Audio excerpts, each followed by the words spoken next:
Well, good morning to me and Doris. How are you today? Yeah, I'm great. Thanks, Ruben. How are you? I'm okay, thank you.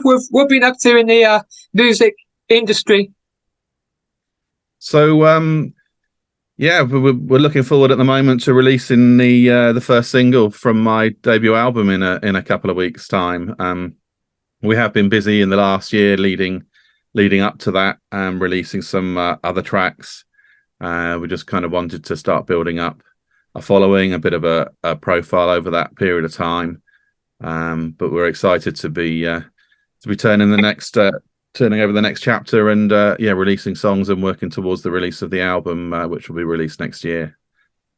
Can you tell me how long have you been a musician for and a singer for? Well, I mean, I've been a musician my whole life, I guess.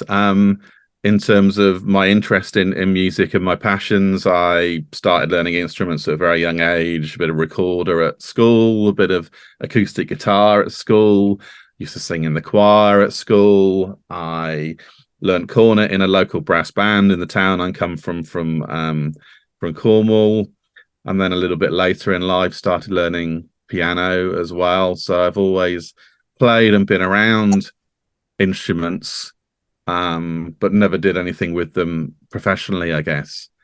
But I've also been writing songs. I started writing songs in my late teens, and I've been kind of dipping in and that off and on over the years, but didn't start um, moving into more professional basis and looking to do it as a career until only a few years ago. I'd always had it at the back of my mind. It was something that I needed to do at some point, but kind of life gets in the way. You go down a different path, you get a job, you get married, you buy a house, you have kids, and your time seems to get sucked up on day-to-day activities. But it was something, yeah, that I decided I was definitely gonna do, and went into recording studio back in 2020 with a really great producer and some really great musicians, and wanted to see what we come out with in terms of an album. And I was really pleased and proud with what we produced at that point.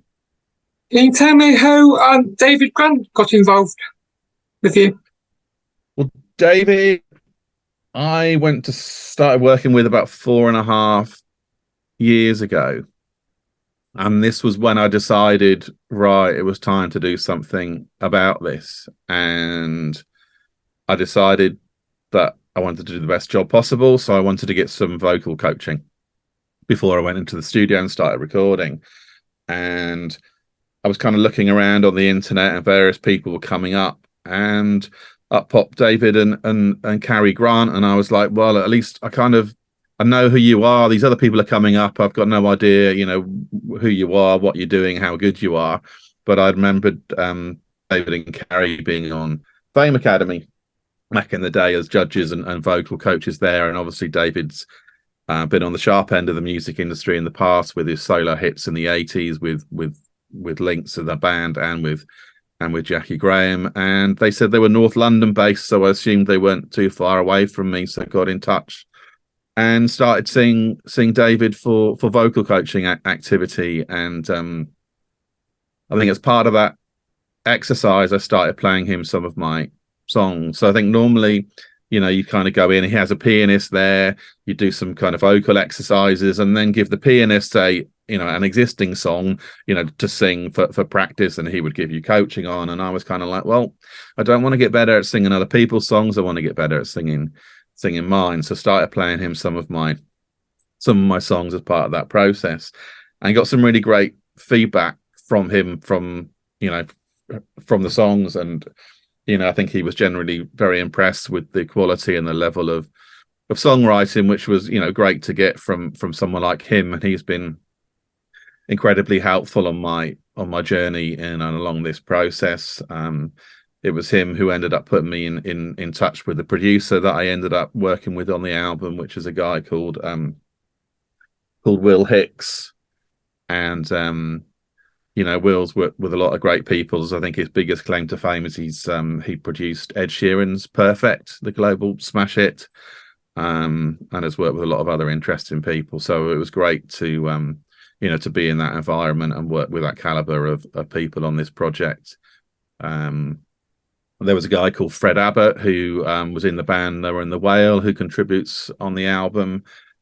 Drummer Ash Sohn, who's arguably one of the best session drummers in the country, contributed to the album. So we got some really great people involved in it, and David sings some backing vocals on the album as well, which is great.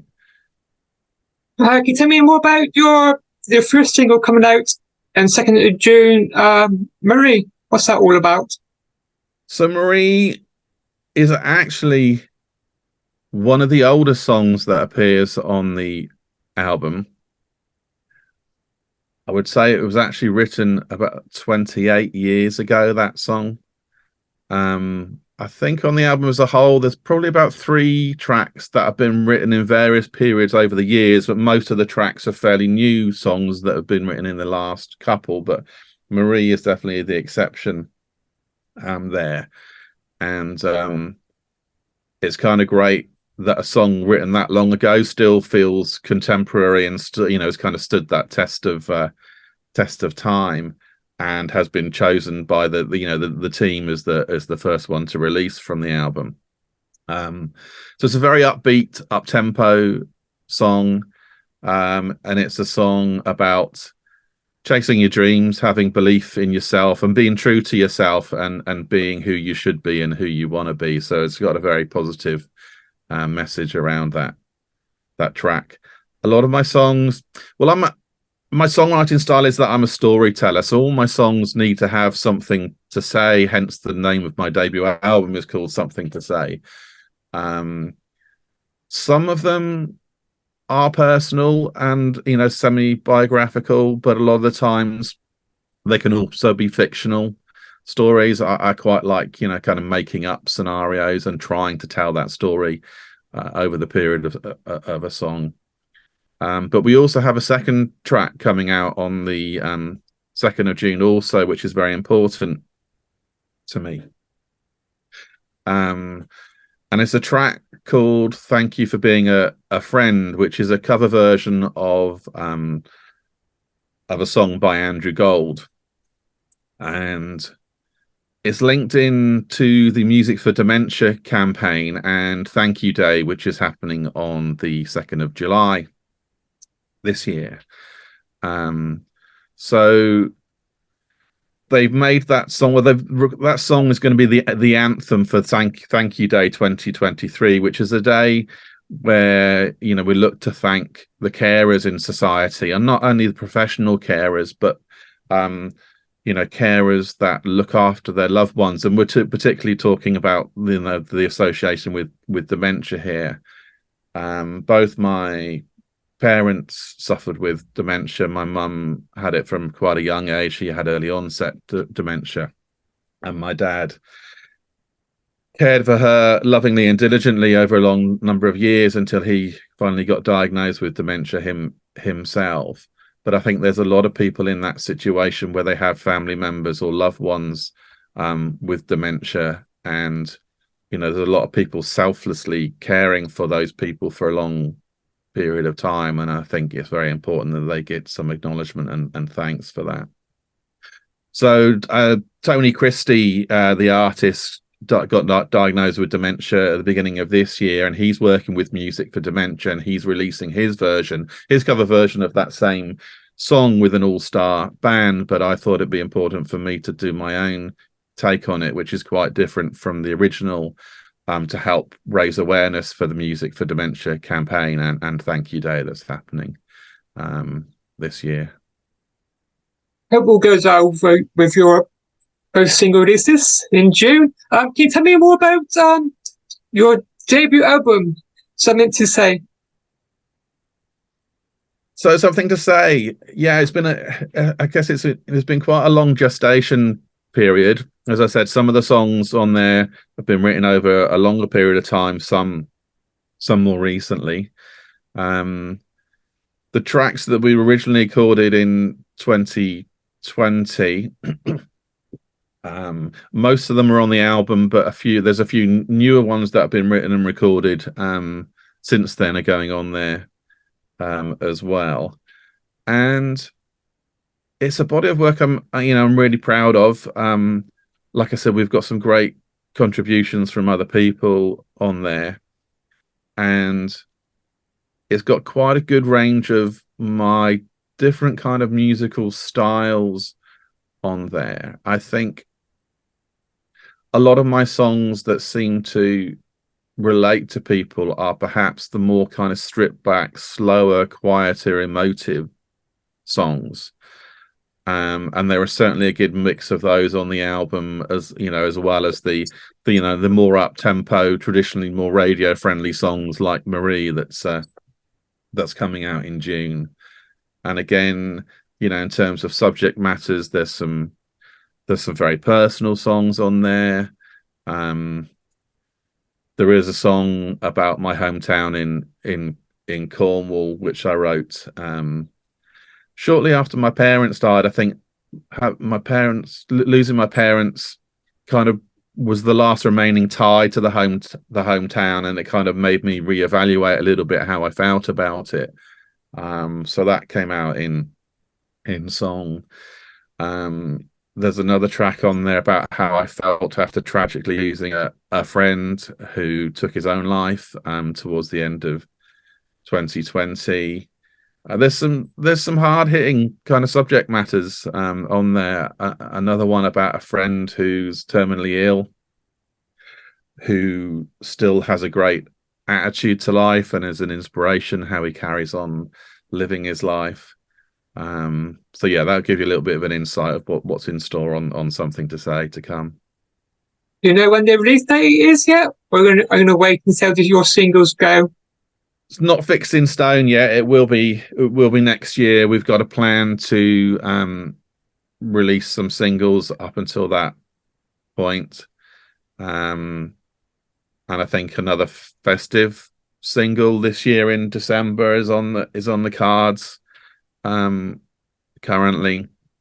But yeah, we're working in the background. We're just finishing off the artwork for the album, and hopefully fairly soon we'll have the album up for for pre-order. So it's important for us, I think, to get that out there and for people to be able to order the album in advance and carry on with the singles and the promotion that we're doing up until then, with some live dates to support that in between. So can you tell me more about your live dates coming up? Have you got any in the future? We're working on some at the moment. The next one I've got coming up is Bushy Festival now you've put me on the spot. I'll have to look it up. What date is that?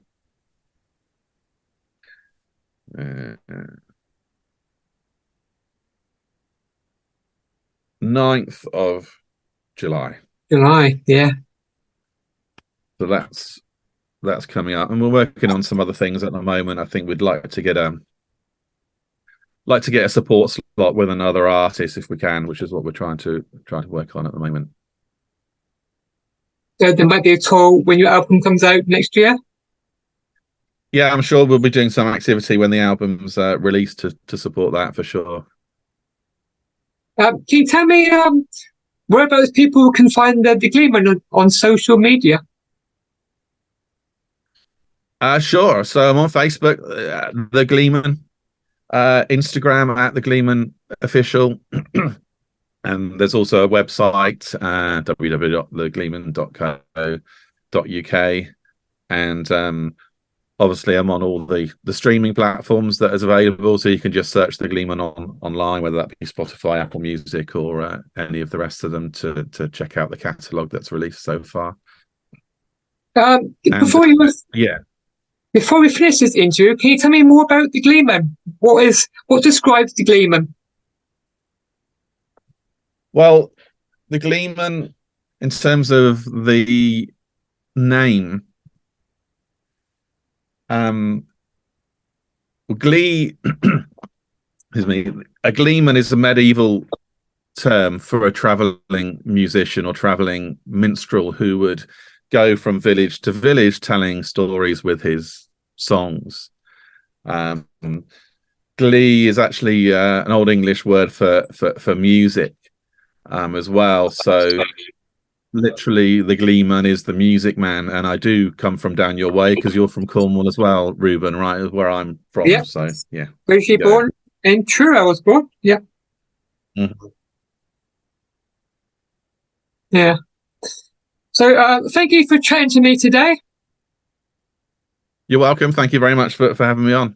And I will gonna play after this interview, Marie, and then I'll finish up my show with your thank you for being a friend song. That's awesome. Thank you so much. All the best with your singles and your album next year. Great. Thank you, Ruben. And I'll hopefully see you at one of your concerts or any gigs you attend.